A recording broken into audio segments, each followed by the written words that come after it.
This is Jerry Hesch of the Hesch Institute in Aurora, Colorado. I think I'm going to shut that shade. And my client is 22 years old, and she describes runner's knee in the left knee.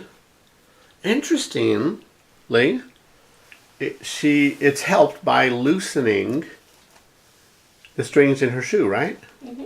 That's really interesting. What I find is that she has reduced hip extension that is probably easy to correct. And on her right hip, she easily has 15 or 20 degrees of hip extension.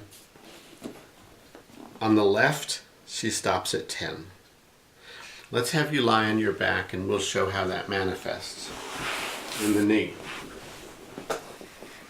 So when she's on her back,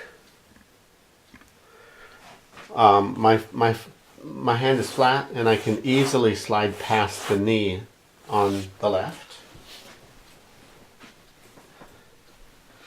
On the right, I hit a stop point. Do you feel that stop? Mm-hmm. Okay. So this knee is a little bit flexed, so the hip is a little bit flexed. And otherwise, it's pretty subtle. But looking at side to side, this is a little more anterior. Now, what that does is it compresses the patella. So on the right knee, I can slide your patella side to side, and I can spring it inferiorly towards your feet.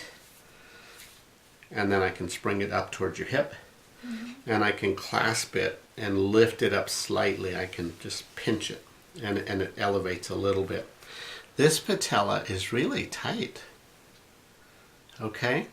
And all of those motions are significantly reduced. And I'm trying to pinch it, no way. So when your knee is bent, you have more compression of the patella, okay? Now another thing I find when someone has restricted hip extension is I find that the mid-thigh has reduced spring. I'm not able to induce motion when I try and spring this femur towards the floor. Okay? Lots of different ways to stretch the hip extensors. Mm-hmm. You can find all manner of ways of stretching it on YouTube.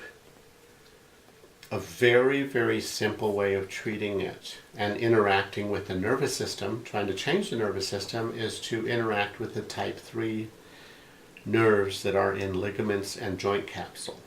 Mm-hmm. And if you stimulate those nerves, it induces relaxation. Okay? We could say that you have tightness in your hip flexors on the left. That's another way of interpreting that. And what I do is I use a 2-inch by 4-inch by 8-inch half moon foam,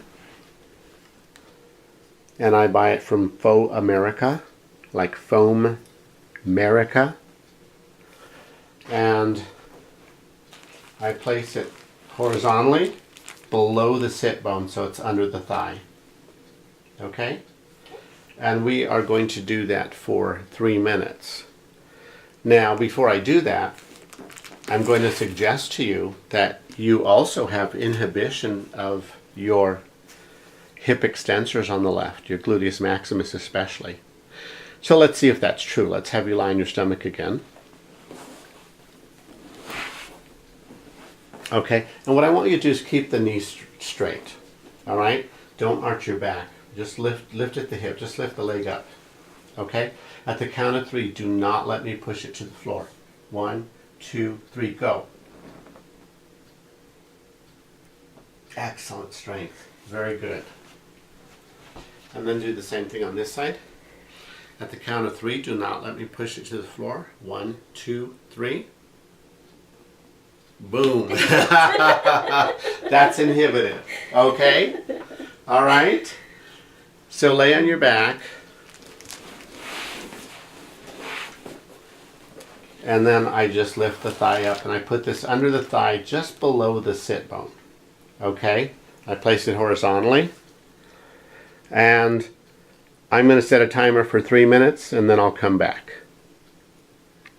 I'll stop filming and then we'll film the response to this.